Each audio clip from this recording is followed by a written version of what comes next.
mpanfo ya kakra na se bambo ko ni akra no mo sa so pa chi se kukuro enya de so benya kamafo e wo mayimu.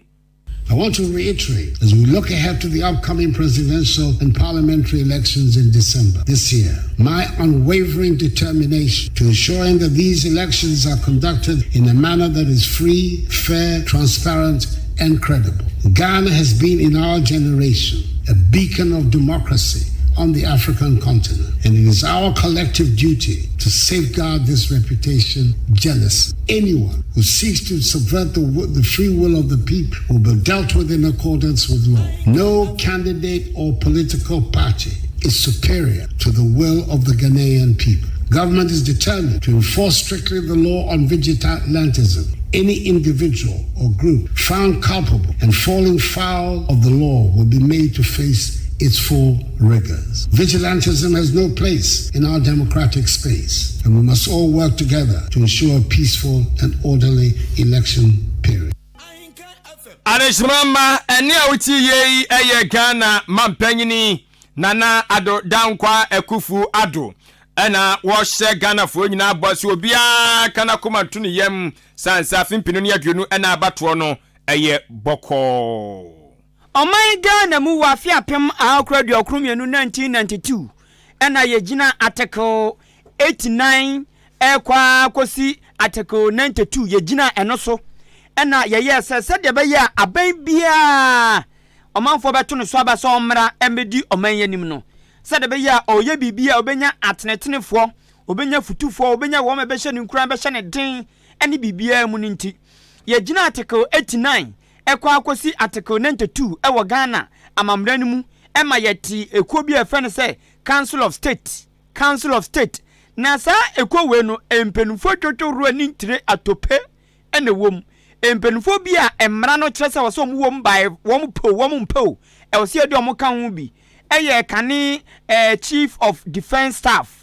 ena afi kane penyinipa no da post phone na no IGP de onka ho no ana de wafre dwa so no e wo se de ne ka ho emra ne sa kire se e wo se aban no eyi nipa makomako dubaako nipa makomako dubaako ede wo mo ka sa Council of State no ho odi ano to nchan a mantam ni na e wo se wo mo to aba eyi anamonsini baako a ono so begina wo manamu e wo Council of State sa ekuo no mu enti sa numa we ni na ne sa nkrofo we ni na no wo mo ne aban no e na ebu oman no sa aban ne ye bibi na nkoya wo mo e na tenetene no so ye bibi o mo ne bona ba so se opadwinche bi ono mo na tena se efa adwen eye bibia te sa momo ne de Council of State for wo mo ne aban ya de odan mu eye Nana Adodan Kwakufu Ado senya Nana Adompo a aban bi obeba bia nipa o ye mampani no one Council of State for ene fa adwen ebu oman toto nuama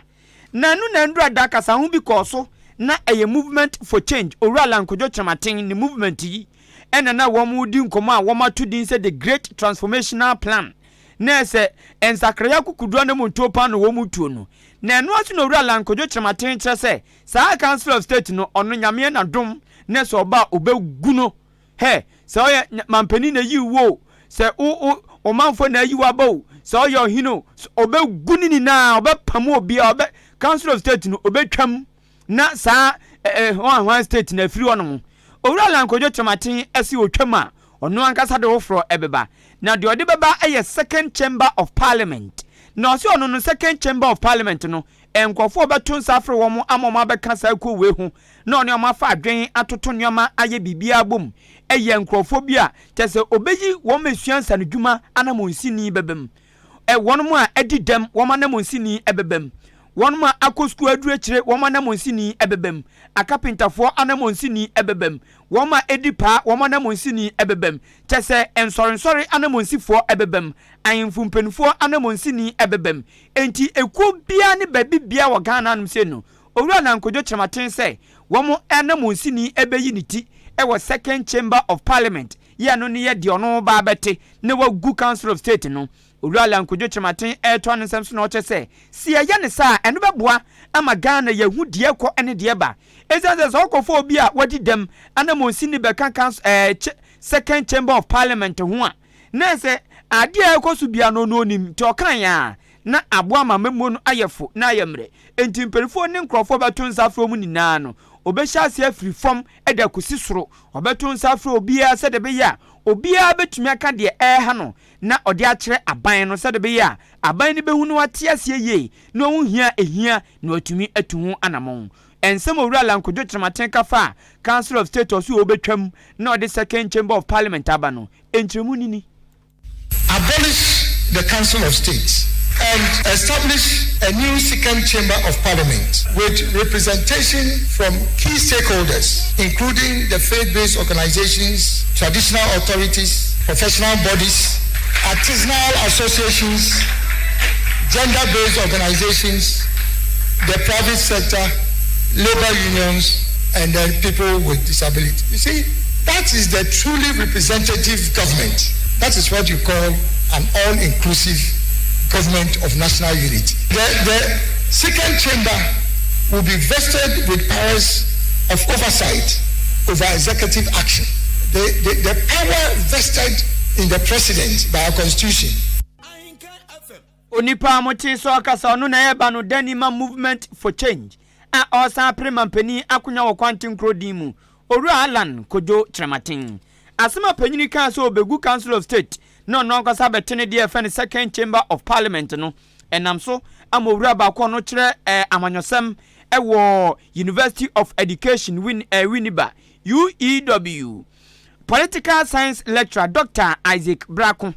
panyini kire se owura lanchematen asema o kasa obegu Council of State no Ghana amamra ni mu ene kwan e fa so e te sa Council of State no obetumi aguna mpate se de oka no na esan se uko aman bebre mu a Sweden womu TB womaguno uko Greece womu TB womaguno uko New Zealand womu TB womaguno Denmark Portugal Turkey Peru Egypt eni aman bebre womu na no mu wasa eku atisa Ghana Council of State enso womu hwesa de ekona na emmoa aban ne amamuo enti womu gu no enti se owura lantrematen ka so begu na ampa obetumi aka sade oye no na so owura Isaac Brako kire se onu ninim die mu no enka yanka mo owura lanchematen emfa nhina adwum so begu Council of State esan say so ogunu na okote second chamber of parliament said de okana afi na okwakosi atnaye afi na okopen fidi agum afi na obefa adwumafo afi na obetua nkrofo ka afi na obetua nyoma bebre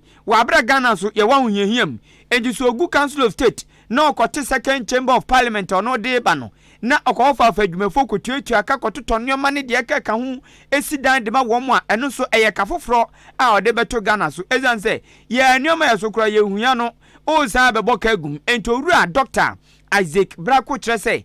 obetumi agunu nanso ne papa mu no ene Ghana ahonyehie ewom no kabeya ma onguno na mum de wo ya no obensa kra bia onye emum wom Oyi free wa eyeye eyade a constitution no niema yetimi free ho ye nsakremu omu no a eyeye ni bi no na yewura asem ya wo kan no ga amai bebre ayebi omai bi ne efe no Yugoslavia afi 1935 mo ho baby omukoye 5-member legislative body efe no pentacameral legislature chese omono or myself identifiable groups sanya yewura bobodi traders workers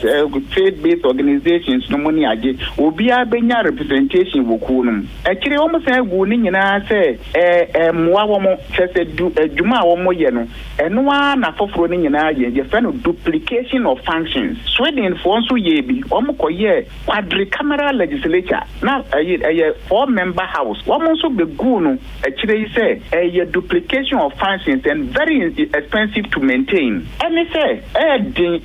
very expensive ni boarding say Ghana ha ya pa ye hu aye hu no ya semo na ye san ko pesika ko si edan foforo a second chamber no beko ebetunemu na wo si dan ni wi a wo de vacancy bekom afa wo be staff wo mo nipa ebe ye adwuma wo hode aboa appointed and elected members of the house no ni nyina wo betua wo mka na nkama nkotua ka odika ebefie enti yewura o hwa koma opportunity na be de okeka ko edie ene no wo man sikasem no ebetumi ahadwini Onipa amotese okasa sisiei eye political science lecturer ewo University of Education ewo Winneba Dr. Isaac Brako Adishimama yetua onyunubre akan kasiabo no eso akoyanim na amanyasemu enkomo ene egusu a yede enso esumwe na ubodwa mu ye na pu ye mantam ya no ma wa ndc amanyekuo ni mo de wano na agya woboaboa eye ema ni nyina ano ede ema ndc amanyekuo no akwasibro ni friend say women organizer na eno eye na osei ampem wade atudwa a wokire mu ese mpebe Ghana fo wa hunyeyem ye wa ahokire mu pa kwamo de Ghana fo a chese obia dodo na abehwe no wamo mfinyina asase a eyi nkrampan etetere kwam ni mu kwa so ane yasie na opanyini anase maami kire mu se wo se de enioma esibitie empempe na de toto ndc amanyoko ni wa bere wura dondo amani maama wa ba mu a utimu se ye wura dondo amani maama amabo na yo ya to yen color tv akwakoto black and white o ene ne maame nana osei ampem ejire mu eze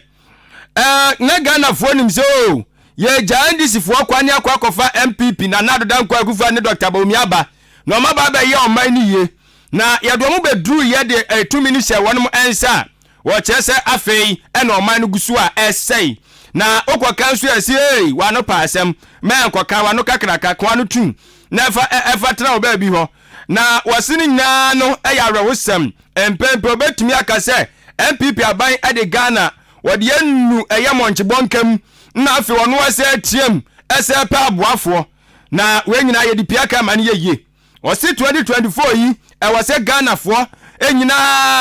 esu ade di free MPP amanyoko no wonma mamuamu na wonum ekere wonum se da bi wonum MPP fo ya ka so mbaye omani ya meka so mbabo ya bro ento ma ye bi a eye ye nka se omonto aso na omuni yawu eto no de na asem no mutiawa no wose Ghana fo nkoto aba emfantia eye MPP amanyoko no se de be ya ndc amanyoko no beba ba mu na niema pa na wonum eye no ombetimi asanso aba betoa so na ogidi ye se orua John Dramani Mahama ni 24-hour economy policy no eno ne niema ahodo a anasa hyehyeye gu aproso ogidi ye se baba boa ama Ghana so afeyentoma pa ede afiria na mame shari na osei ampem ede sansem we eltudwa no na agya wone ne ma ni nyina komwa bom a cheso matiasi abuamantamu ahinkrokofo dua edwa kasie ni mu enne mu ne ma no mo edi nkomo a mo eton owura John Dramani Mahama de ne kire dwadifo no se de beya afimpinu ne adwenu ena mo kọ so mo kọ akoto aba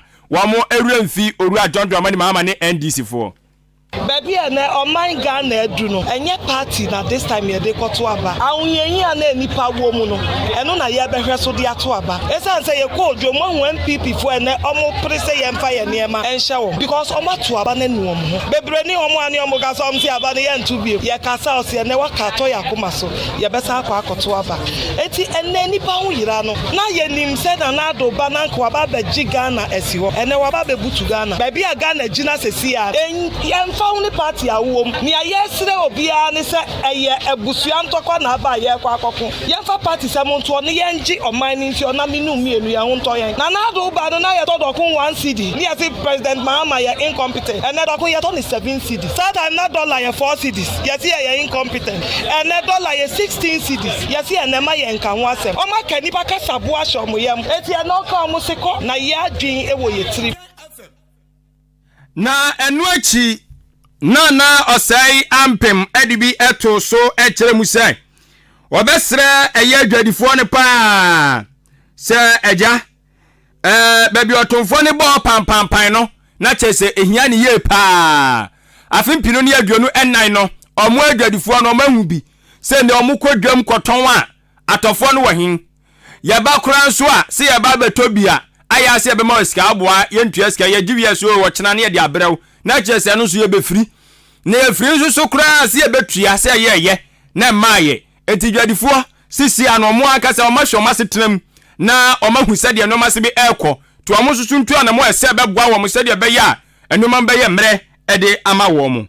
Nembom ni aye ka kire mu ne se mo mama ni na esan se ye nim ni omu betimi aye eti NDC for se ni aye hia ne se ye ni beda o esan se Ghana for agin atum se oman no activity ni ahihia wom eti oman mu agin so omu besisa na so ye betimi a protect omu pilot enu no omu bi saye eti enu na ye se ye su ye bebo ho ba eti ye sre NDC ni bia na Ghana ni bia o ye pese ye nyina ye ka ye ho bom se Ghana for aye bre na ye gi oman na si ho eti ko so wa ba wi a gina nchen no numbo a ye nyina ye nkan ye ka wi na on say President Mohammed Nkunimpe na fe defeater na boyeti na Nkunim de ye hu say ogifo no aba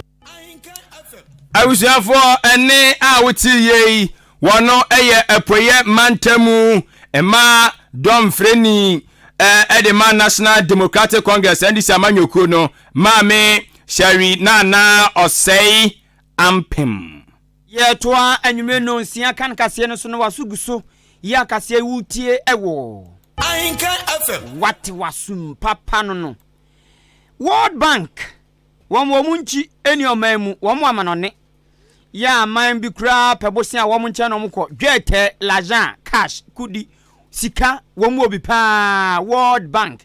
wiase ni na sika kura bia batan eno no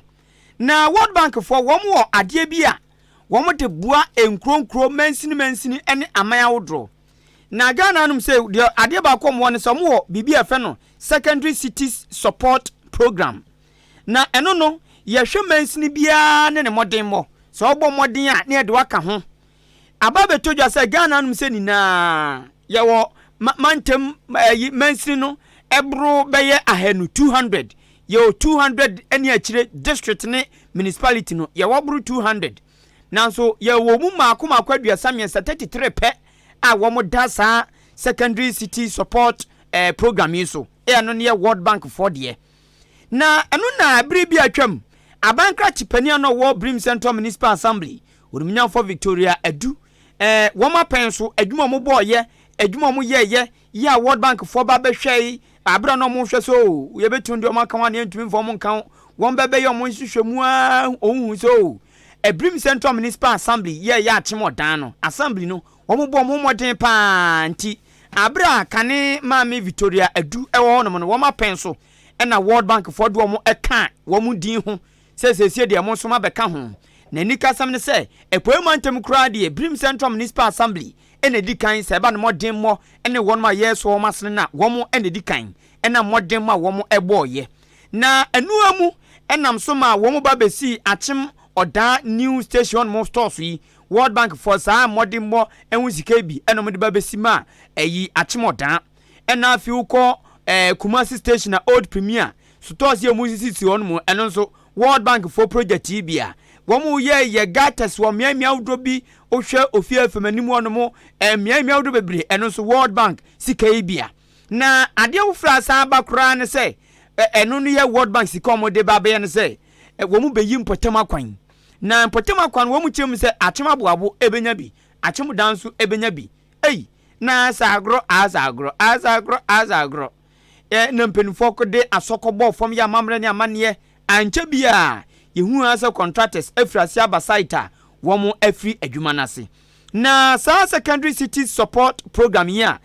World Bank for dwumadi a womo de bo womo de bua wonma ebo mo modern assembly se ebo mo modern Brim Central Municipal Assembly maame Victoria du ene ni mpenfo modern monti womo enya sa emuani bi no ya adwuma na afrasi no achema boabo de owura ya fe no adwuma ya fe no Memphis Construction womo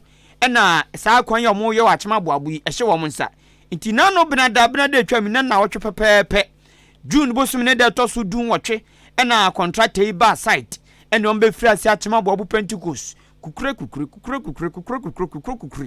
wo ma to santenia twagata na akonanim kakra wo ma twafa ya wo ba be fa nso de akọ na enu na adwuma ye ekoso importem akwa mu yi wo mu kire mu se achema boabu am se mprempren wo ma ebetumi anya ekwan bi ye be gata sama omo na ewie ya gukota tum ama wo mo ya achim aboabu Pentecost afi Methodist na afi Ebenezer ene miamia ho nketenkete bi aka ho okọ achim danso all right wo mbenya bi okọ wram ewo Bangalore ko community 6 a wo so quarter stopper wo so ebenya bi enti egugum sope bre ko so na so mbetumi ayon sakra bia wo betumi aye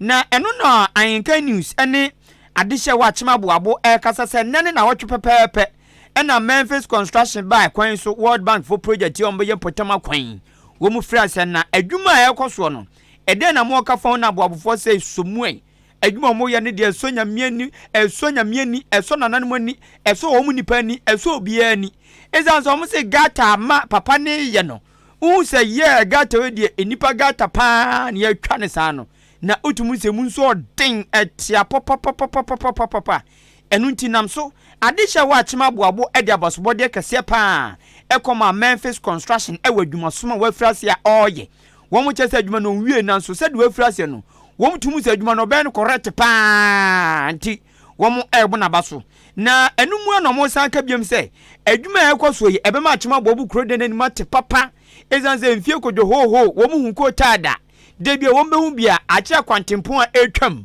ana wo makwatema sene ana achim dan ene wo mbehu ko ta wo mpotam nanso nyamya dom enkakra chede be no nsuo na obeduru wo mu ba be ye kwan bi e wa achema boabo ne mpotam entebe makro nani mate ebe ma wo mu kwa aba no wo mu be ye ha kunkron kutro ni na eto betwa enti aboabofo de anigye o ene seriye bo aban na baso NPP aban abaso eda World Bank foase esanso da contractor de adwuma hyanensa wom se o ye adwuma agene sika nanso adwuma nse wa anya ni ye ebe ha wom papa ne ye adwuma esombo enti wom ebo na baso na manfo eguso ne yamane boni Esther Chebu ahema ene ochiame Samuel Daako kasa no mo san de tudwa kyese adwuma owura Memphis ya ne ye nanso wom sre nada ensuto brem ne ewoyi enti ama enso ne ya fe kakra bia esanse kwan no wom abaso makurikusu ya adwuma enti no na ama babia chaka esuku fo ntumi nko ekuafo ntumi nko adokita fo ntumi nko anese fo adepam fo tribo fo wo meyitre obia ntumi nko ma esanse bonsa aboabu Pentecost kwa no so aye chaka entomo sanada adwuma ye ndi omani sopa na nkabeya enkompe kwa wufro bia sensuo ya fe tisa kwadabo no dwunsoi wo mbetumi anya babia afa na ma nsuo no to wo mbetumi akwaba asomdwe mu na wo si ye nsuo tuto se kura nane na nsabra behwe na emrwa na emobo keke enkwada na emobo keke obi ntumi montra go tanu akwaba entomo so mo sra daga tan so mo ye no de ye fa so twam ko efie no wo mo fa ntoto so preku sade bia emrwa ne nkokro ne wo maka wo mbetumi akọ aba ye ntie nsama adehye wa chemaboabo editudwa efa ekwan a ekoso no ekwan na omo ye ne de eka me nko ade akmanije ho pa ebise se de omu si ye no eye de pa omu wi a ye bompa ese omu wi a omu ngusu kota amayen na amanfro mu fo nso yensu yenye de Pentecost fuo yensu yenye ekwan eye me de pa eye de so omo ye kwan na amayen de pa ti mo ye ne ntamman ezore to a unse ye peche ne ye ne de eye pa ta mo ye pro wa se omo ye ti na omo ye ata chen na ye ha adwe okay, kwani de in fact ha obia wa hasa o ma ya de kwani do ma ya de pa ni mu de ameseren se ebebe hwe bi wa bebe wremu no eno ano ma ya man bebe a wote hwe bi wa entrance no enye kwala obia na betu abogota na tra emere wa wum o nti o mu ya na animanimu ya na ko ma ye sa eyina etimi faso ni bi na wani pa na ko ni fia wetimi akọ Pentecost ma she nyonyam kakra ma ye kwanya mi hira mo ye kwani insunsan no na edin enti se nyame adawruma na obi agira wo se obeye kwan na yepe ama ousu na ekasai me to benku wo aboabo airport ekwan na amoye ne kama enti edamwasio aboabo ye kwan no atamfo ani awu ti ade aboabo Pentecost ye wo krom sisi aye be ye kota first no kan hwi wo shadam crown to me na ana kapan sisi ade kota na amoye de nyame nhira wo mo so amoye adwuma so de amoye ade amoni mo so te wei eya adehye wa chemaboabo bi na ote wo mo ne kwan ye ekoso adwuma ekoso no enwa bosobode na ote ye no ya da ban ase World Bank for nyame nhira wo na nase kese pankoma assembly no titu ni former MC Honorable Victoria Du wa ya de pa cause wo mo apenso adwuma mo boye a World Bank for be hu yo mu so mo bo modern no ene ma project yi wo mu nya bi ko the whole Ghana 33 districts 33 municipalities and our district penna benefited from this project. The whole Ghana. My idea. So na za assembly momo dia ye be jiwa twenchen ba bi kura. E ban sika sem ye be bua konta da so ye diska we ma wo dia ye adwuma sa ne mani na om check ni. Om so some diska no ba adwuma ntem so pa. So o say yeah. And om friend say nkwantanum story. Say no mo so mo ye wi a o ma dia me fe no ye ntwen say ye fa som ye fa paso be twa homa ma ansa ne ye wisi eno nko anwo kakra nya de ende mama pe o ma sem pa na mu ye modwuma ade ne asie wie o ma so mu ye mo adwuma ya techa mo ma sha se ye adwuma we be bon ho ka na ya be bodwa asofo be shantade ya be bon paye obi akwa be gine kakra wa obi akwa nananom so beba siwa hu enso mu bie ya de ama o heje o kwa store o na o kwa store na on so mo dia nso kwa mo fa so o mo da so bofo wa mo isa on project da bi so mo be ya on be dia we di omu ye di omu dia sokobo fom so say no mo kan do me ni na abu e na mo ye no once yes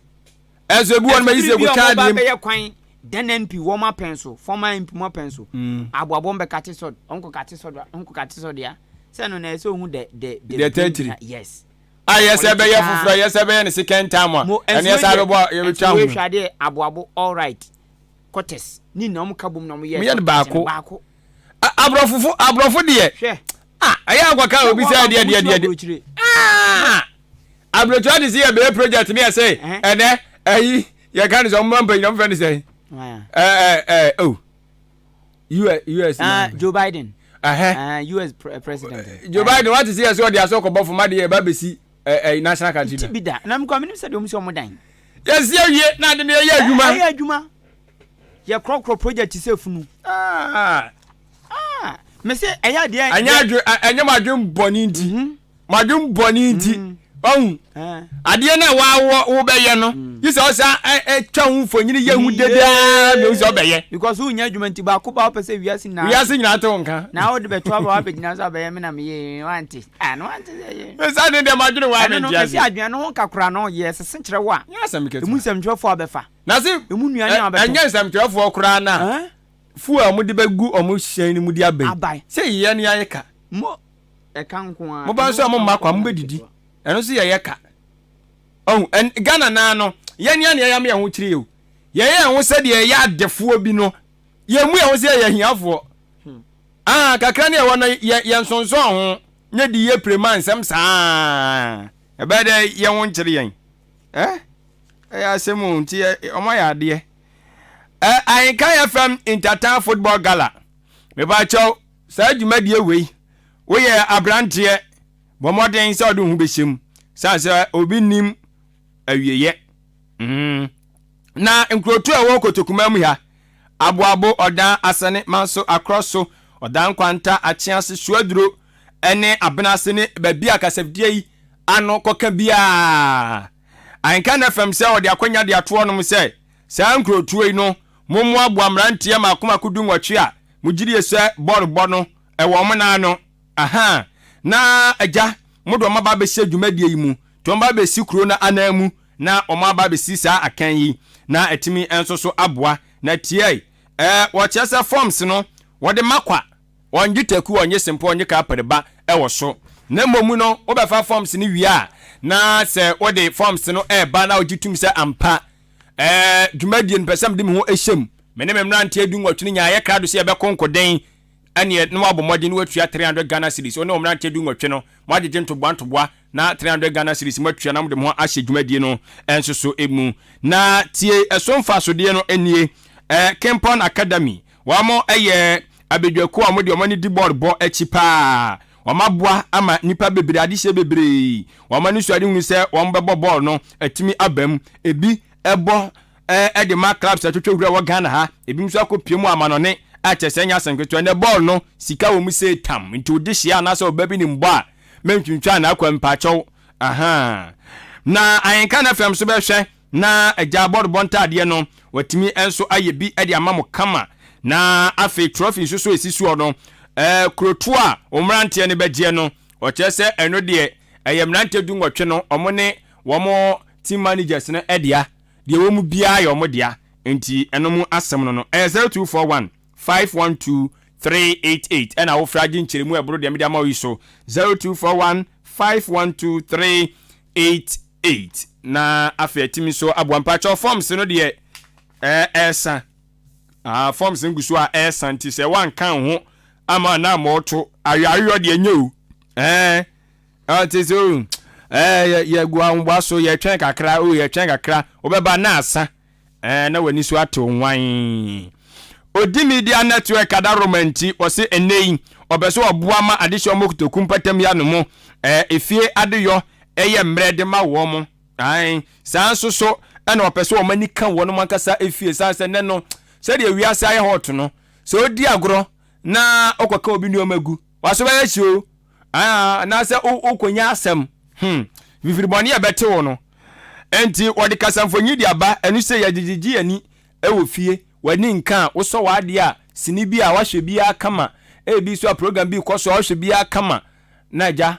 ebi wonum kro timi sere a onu tv ni timi sere a na enu ma konkan ofam da ade beche na wadware akọ adwuma so onu obi ani asem air conditioner me pa chew eno enso eye abonframa nyunu fidie eno eboa so ahu sede ya na wioma ye hye no madam wo hye wonum kro ntimi na ewuhuro na waso we kon kama na asiso na akulu dan ne mu kama amanoma so akonkan fridge any deep freezer so wadaroma obi ho ne mo eno so osebra beje odie washing machine rice cooker ceiling fan standing fan heater iron ni nyina no eye enioma ahodo a mepacho oba odi media network a wonsa so betimi aka wodie ama enioma enso akọ enkan ede amawo na abusuafo odi media network akiri kwan no enya yira kwan oduani kiremu ewo achim odan kwanta num wone mttd na eja omatan no anedi animhwe eti bomodin ne kọ na ekwaje odie mepacho nkiremu bi aka wa akiri no obetimi afre ofrenkuntabudie na waje wo 0539 500514 0539 500514 na afe no woni odi media network enso mpanyifo atwetwe nkomo ni aboa ma onsa kan home appliances ni bi na normal so akonkan ede amaw ifa cho Jubilee Hospital se honam dodo a eya ko no mo se de wiasi babia ewo babia ahokire ba na babia benyan mo ade ani kire no se de kan no mo fa Kaiser de ma Kaiser so ho dodo a eso ko hospital emfa o yare antumi nko ayi se mitiam ya se dabi inscom do asa de onum nsuo no o yare ese ko hospital ukuta kana petrol sanu akọ filling station sa obia wo babia ne de enanam obia wo on sa ne wiase ne tie enu ti ne ebu baby se koton wanoma ontumi nga se ayi ope empato na wo ko hospital sem kotompa hospital yen tompa honmo yesa yare entini so open top empat atwa eso ko carpenter ni nchen ana baby atonton mattress no akwajo de enti so yare a baby American farmer say eya ko Jubilee Hospital ene hospitals na bu nanso papa wom ena boni wom papa wom ena boni wom wa ota ko hospitals outro ubehu de making na obeti ase na oyo no krefo nso a ubehu sampa asema America no krepa ebi no mo akọ aza agro pa no mudi agro na bedi be enwi nipa ho be enwi ho wo yare pa na edo aba no hwan onchele okura okozi etwen Dr. Mai ena abono ndu abono nwotwe Dr. Mai Dr. to ogiden ne ye so ne ye hwe so yare a ko Jubilee Hospital ene yare no owuo no etumi ba te said ya hyego pa seconds na wo kono tia ko Jubilee Hospital private hospital ne nya bremawo ne nhwewuye ne nyiche epa cho mfidie de hwe yare ahinta ebi wo ho so yare na beda wa na wo kwasen ya doctor for gina so 24/7 je o lab wono mu a test bi e be rane ama afi nso e ma mwanyenyenyem mon ko no ne yenhwem na mo mani nya hoden na mo mfa mo ho emfa mo bana bu ahoden mu Jubilee Hospital afi nso ultrasound and ECG scan machine ebi wo ho be pa ultrasound so ma me say wani obu on manani awiabo a no osu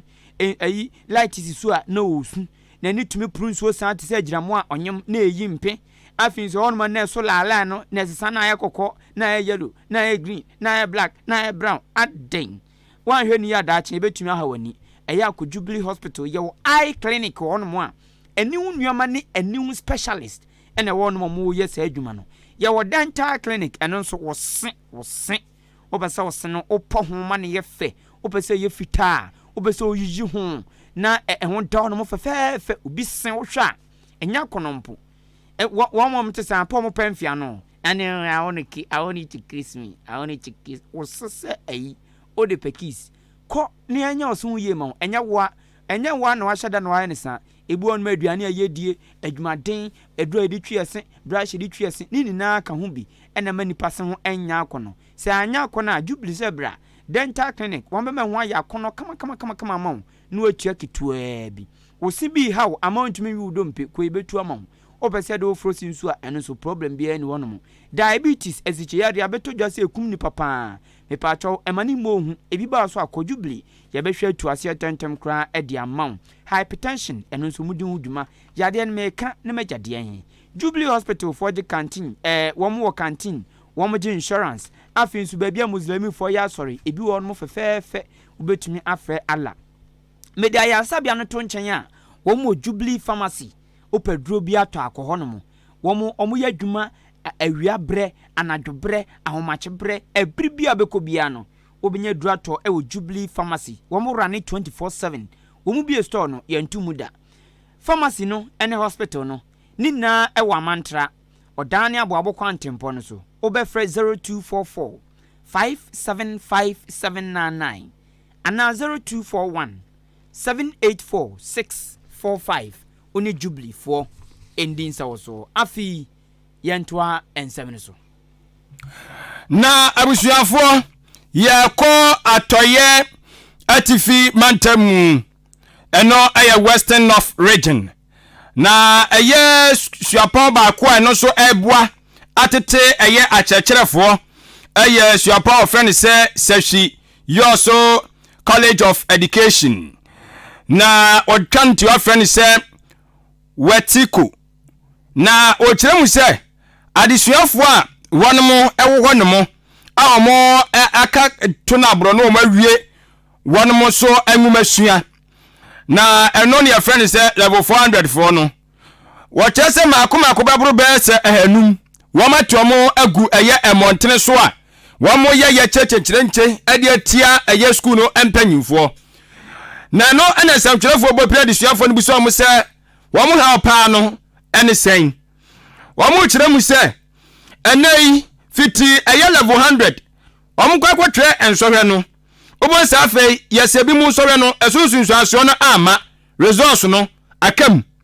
aya asa ebeba na semester ne ya awie fofra sa aba ya awie sa resource no mo amode ne da pending no enu anu no emma afei nso no omo amode ebeba no utimi se ni pasmesi wa be pa seja eye clusters bia na ono na eja wa top one top kro na utimi se ne soro ne de emu ye pa otwa kama na so ensoro ne twato no wo semester ni mu on ba ya wie na beba no na sa woni pa kro no wa feli na obi kra wonu ma sub preduasa ni pa kro no wa ja school da tifie wo sem na no ono ne de no ay omso ma dwene ho am nte ase aya se ye hawo bi a wodom etu betwa wo mo kire se o madidi ma ba bedu level 400 ade kro no gusua na ekoso wo ye no so to ntan a wo mo kire se wasika school no omutimi nya portal bi de ma eye school no se na enya nim se bibia ye digital se de be abofra ne se bibi chi na adwene efa ni nim de ho a wako school no portal no so pe na wahu sampa se na tie wache school ni enibi uye no to nchan so a de di wa biam ni se wo so mo kwa kwatre so na obi a sebi cafe acho oko school kakra na owie JHS anase SS bia ni nim je be ba beken de afeni se index number no eno na ekire se ampa ensore no twere no ka hu bi afa so nsore no ye twere wie na susu nsuaso ne ba bonte a what is our index number krona na kwa cheke it is our index number enya ira pe utiate se da so utirima edi mfie wo hakora na se opese won so na otwere ye no unu susunsuanso na on sabetimi enso aka wo mo tell say index number is so mra no obese yadane dane no yadane da eno so won se da hu ne kon hu ti hu ne nan ye etu mo chem so mo kika we nyina boma na chesa disuafo ne cheso mo na mo haw ne atete ne atipu mu pa na no no we nya aban na waso mu su kire no e wo se school mpanyumfo na sabio wo mo afi wo mo se ema wo mu sa ampa wo mo so eya ewo haw enu ntia wo se school mpanyumfo eboa wo mo etu mo eya kire mo ye nyina no omo chese eya nhihye ya e wo se school mpanyumfo de gu akwaso mo nim die a wonum so egie no ebetimi asipi asita no mo sere sese mpanyumfo na hwe no mo antua na mo esefata hey sa entosukoko gakra yi o mato de akere wo mu amo mu hu no ma anye etutue ni ye na ekoso atoa mu a de beba akire no eno de etoge wo mu a Nkonso bebede na akoso sukuu mu ase. The titru aye pending exams results. Started from level 100 second semester. Level 100 second semester SPS results aye sure ye. Emma ye ebesine. From level 200 no. Exams anomalies nkwa de ne bebede. You don't have any quarter. Me no obi e wa exams ho. Yipa na nkyere bio, me na wa class 1 nkyere bi. Enso ono wa nkyere ne be wonya A. Na me a metime to so akye no me results ama. Obi a 2 years every year be a exams na time be ano the result on your level 100 ya you complete the brain ya come somebody and ya 2 weeks ya result na ma ya better another demonstration but we assure them by this time we are not going to do a peaceful demonstration we ya kokobo edise etufo na wantia ya so kwantia dinti we have two sama adisuafo a wonum ewo Seshi Yoso College of Education eno ewo atoye atifi mantemu omo no omo gina pen no eye wo ha ahanan level 400 omo wo enti omo nsam no omo kasa wie ye no ena opanyina wono na wotua Seshi Yoso College of Education no eye Dr. Emmanuel Kasama wanu sudi tuja echiremu ese nyame anim nukure ni mofra na sem na wonum eka no ne wukure adwiri no awase agu no chese wodwene ho awonte ase se enuma bi se na ekoso ani a chese na nuoma agise sumase etu ono nso so won na sokura wonum a eyo masade so mo hwe na sa wo hawe etu etwa no obeto ne sa afro mu nyina na ni wanimu yai no wama pe hawo no enso ano ansa kura na de di akire abeto wo mu de abompisa kakra nti omoso send petition ya je ye behwem na se de omokan no bibu mu ye no credit ya ye be ya mom mafra assessment officer mafra quality assurance officer omo mra ye nyina etena se ye kenkan na memehu petition bi wo mu a no hu se assessment officer adwuma se na kwaye bra me ne quality assurance efi na ekọ results ne ba mo paste ya mo fanto lutu ba mo fanto platform ne so wey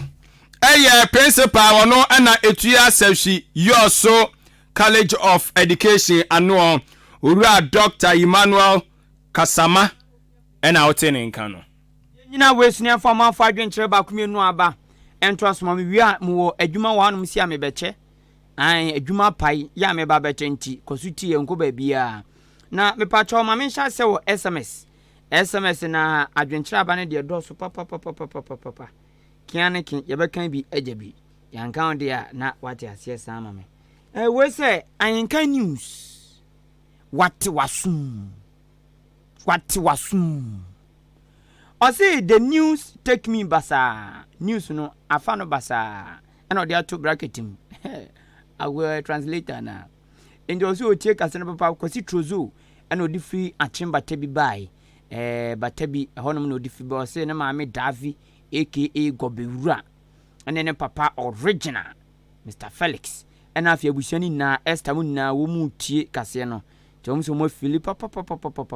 kwasi trozo Gobewura ba yedase se waje yen atum we say medin ade senior obibini GH inside Achim Apreko. Say Brakwaku and Brakofi, you people are doing a great job. Keep it up. I say Ahenkan News. Ahenkan News are the best in the East. Thank you. And also the other babetum no. Menkwa no say. Menkwa say. We say fantastic. Menkwa. Annan David so share life free wenti amponsa krum ewo bono region. O say kase no wo ma biem pa Facebook adaromenti. Wo mu tie pa na enchian koma odumnyafo boafo kodwo frempon. Uchia na papa. Salasin so the free go so. I say the only person who can change our economy from glory to glory is Dr. Baumia. On the betumi asesa Ghana esikasem toto ye. Obetumi ono pe o na betumi ansem ti. Tumi no momfa nhya ne nsa keke na monhwaadze. Ne de ode bai eno no. Master planner junior kentampo enso de ne dia ba betum say Ghana for ma enkoye so ye refiade ntem bia. O say ma ura John Draman Muhammad Adam momfa tumi ni ma Dr. Baumia ne de no. Angela Brown say good evening guys. Yeda as Madam Angela Brown ne dia ode bae eno no eno de okay sign aka ho. Crespo Fufo say whether the minority NDC like it or not, they will support the free SHS bill because free SHS has come to stay forever and ever. Amen. Ti ne dia ode bae eno no yanko asem so ode aba be wom adwen time no ko ye dia sibibi o menia yanko hwi no no dia na memfa nkai bo a e won mu entwa to ma odaroma we ye adwuma na abeda hono wo mpa adwumafo adwumakuo bi a ejina ne naso pa ane nsaso na chi adware ope adwumafo na wo mpa enipa no type bia so your bow uye bemon uye maami o uye papa o na ope adwuma wo mbefa o wo mo beton ade mo beton ade nkrofo ye befa mo beton ade adwuma mo kokwaya na efo ti adwuma wo mo pe amamefo na papafo nane emamu ane man wa frade na ezeso adwuma no edin so nya din bia adwuma bia no ma emre nanso we enya din sa e patrom si no age limitation na se emfa huni fia wonya so padwuma ye nko an se ya de ton na betumi aton company ni se frɛ omo na omo no be kasa na ya fawo patro se upadwuma no age limitation infie bia se wadi infie dabi infie odi bia betumi apply frɛ 0537 724096 0537 724096 ana 0556 658913 0556 658913 frɛ opadwuma frɛ na wo momfa wo